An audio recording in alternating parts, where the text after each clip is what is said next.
आपने अगर N type semi conductor का वीडियो देख लिया है तो अब हम लोग पढ़ रहे हैं पी टाइप सेमी कंडक्टर। जिस तरह से हम लोग एन टाइप सेमी कंडक्टर में पेंटावैलेंट डोपेंट करके हमने क्या पाया था, एक्स्ट्रा इलेक्ट्रॉन पाया था, हम यहाँ पे ट्राईवैलेंट डोपिंग करके हम एक होल क्रिएट करेंगे। यानी कि जब हम प्योर सेमी कंडक्टर क्रिस्टल में ट्राईवैलेंट डोपेंट करेंगे तो हम पाएंगे कि सिलिकॉन की वैलेंसी 4 है और ट्राईवैलेंट डोपेंट की वैलेंसी 3 है, यानी कि एक इलेक्ट्रॉन की कमी हो गई। यानी कि जो आपका डोपेंट एटम है उसके 3 इलेक्ट्रॉन तो सिलिकॉन के साथ कोवैलेंट बॉन्ड में चले जाएंगे, पर एक बॉन्ड इनकम्प्लीट रहेगा और उस इनकम्प्लीट बॉन्ड में जो इलेक्ट्रॉन की कमी है वो होल की तरह काम करेगा। आइए देखते हैं। A p-type semiconductor formed by doping a silicon or germanium with the trivalent impurity atoms such as boron, aluminium, indium। ये सारे जो हैं वो किसके हैं? ये सारे ग्रुप 13 के एलिमेंट हैं। ग्रुप 13 के एलिमेंट का साइज जो होता है वो सिलिकॉन के बहुत ही क्लोज होता है और वैलेंसी जो होती है वो सिलिकॉन के वैलेंसी से एक कम होती है, और इनसे डोप करने के बाद जो हमें एक्सट्रिंसिक सेमीकंडक्टर मिलता है वो पी टाइप सेमीकंडक्टर कहलाता है। Formation of P type semiconductor, जब सिलिकॉन या जर्मेनियम के पास जो वैलेंस इलेक्ट्रॉन होता है वो होता है 4 और ट्राईवैलेंट इम्प्यूरिटी के पास जो वैलेंसी होता है वो होता है 3। ठीक है, जब ट्राईवैलेंट डोपेंट को हम रिप्लेस करते, ट्राईवैलेंट डोपेंट से हम रिप्लेस करते हैं सिलिकॉन एटम को, यहाँ देखिएगा, अगर मान लीजिए सब जगह सिलिकॉन है, सब जगह सिलिकॉन होता तो क्या होता, सबके पास एक एक इलेक्ट्रॉन होता ना, सबके 4 इलेक्ट्रॉन यहाँ यहाँ यहाँ यहाँ और सब शेयर हो रहे होते। पर हमने क्या किया, यहाँ से सिलिकॉन को हटा के यहाँ पे क्या डाल दिया, बोरोन को डाल दिया।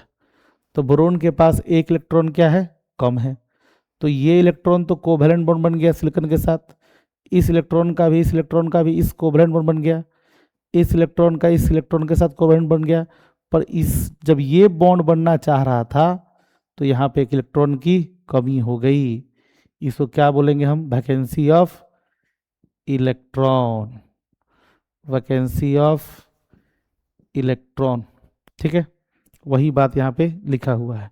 It forms 3 covalent bond with the neighbouring silicon atom, 1 bond remain incomplete due to lack of electron, lack of 1 electron.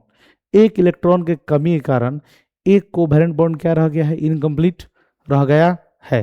ठीक है, this incomplete bond create hole, ये इनकम्प्लीट बॉन्ड जो क्या क्रिएट करता है, होल क्रिएट करता है। A small amount of energy allow an electron from the neighbouring bond to fill this hole, creating a new hole at the another position. मतलब क्या, थोड़ा अमाउंट ऑफ एनर्जी जो कि रूम टेम्परेचर पे achieve हो जाता है, थर्मल एनर्जी, हो सकता है कि ये इलेक्ट्रॉन यहाँ से भाग के कहाँ पहुँच जाए, इस होल को भरने के लिए, इस वैकेंसी को भरने के लिए आ जाए। और जैसे ही यहाँ से इलेक्ट्रॉन, इस कोवैलेंट बॉन्ड से इलेक्ट्रॉन निकल के इस वैकेंसी को भरने आया, यहाँ पर होल क्रिएट हो गया। Thus hole move through the crystal and conducts electricity. इसी तरीके से अब यहाँ पर इलेक्ट्रॉन भरने के लिए हो सकता है कि इस कोवैलेंट बॉन्ड से क्या हो जाए, इलेक्ट्रॉन चला जाए, तो इस जगह तो फिल हो जाएगा, पर यहाँ क्या हो जाएगा, एक वैकेंसी क्रिएट हो जाएगा। इस तरह से होल क्या कर रहा है, through out the crystal move करेगा और इलेक्ट्रिसिटी कंडक्ट करेगा। ठीक है, कोई दिक्कत वाली बात तो नहीं है। एक बार और चाहते हैं रिपीट करना, सुन लीजिए। क्या होता है, जब हम सिलिकॉन क्रिस्टल को ट्राईवैलेंट डोपेंट से डोप कराते हैं तो जो एक्सट्रिंसिक सेमीकंडक्टर बनता है वो होता है पी टाइप सेमी कंडक्टर। जब P type dopant, trivalent dopant को जब हम प्योर सेमीकंडक्टर में मिलाते हैं तो क्या होता है, सिलिकॉन के पास 4 वैलेंसी, ट्राईवैलेंट डोपेंट इम्प्यूरिटी के पास 3 वैलेंसी। क्या होता है, उसका हर एक इलेक्ट्रॉन तो सिलिकॉन के साथ क्या कर लेता है, कोवैलेंट बॉन्ड बना लेता है, पर एक बॉन्ड जो रह जाता है वो इनकम्प्लीट हो जाता है, उसमें एक इलेक्ट्रॉन की वैकेंसी रह जाती है। उसी एक इलेक्ट्रॉन की वैकेंसी को हम लोग क्या बोलते हैं, होल बोलते हैं।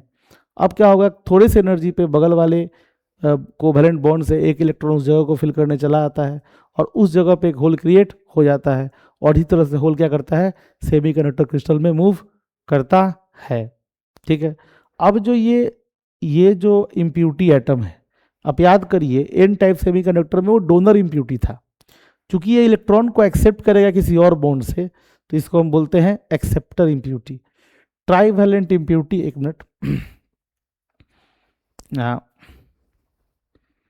देख लीजिए, trivalent impurity atom accept one electron from the neighbouring atom, hence they are called acceptor इम्प्यूटी।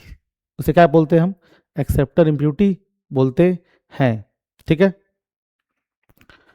After accepting one electron the dopant becomes negatively charge. सोचिए अगर कोई एटम इलेक्ट्रॉन को एक्सेप्ट करेगा तो क्या बन जाएगा, निगेटिव बन जाएगा। In P type semiconductor holes are more than electrons, so holes are majority charge carrier and electrons are minority charge carrier. P type semiconductor में होल्स की संख्या इलेक्ट्रॉन की संख्या से ज़्यादा होता है। होल्स आर प्रीडोमिनेंट, क्योंकि आप देख रहे हैं वहाँ होल बन रहा है। इलेक्ट्रॉन भी बनेगा जब होल्स का मूवमेंट होगा। होल्स का मूवमेंट सही में होता है, नहीं, इलेक्ट्रॉन जंप कर करके उस होल को भरने आएगा और होल कहीं और क्रिएट होगा तो करंट फ्लो हो गया, करंट फ्लो हो गया तो हीट जनरेट हो गया, और हीट जनरेट हो गया तो क्या हो गया, कुछ कोवैलेंट बॉन्ड टूटेंगे और कुछ इलेक्ट्रॉन क्रिएट होगा, पर ये इलेक्ट्रॉन की संख्या हमेशा होल की संख्या से क्या रहेगा, कम रहेगा। इसीलिए holes are majority charge carrier, electrons are minority charge carrier. चूंकि होल्स मेजॉरिटी चार्ज कैरियर है तो करंट में जो लार्जली कंट्रीब्यूट करेगा वो कौन होगा, होल्स होगा। इसीलिए जो मेनली करंट होगा किसके कारण से, होल्स के कारण होगा। एकदम पिछले वीडियो की तरह है, कोई दिक्कत वाली बात नहीं है।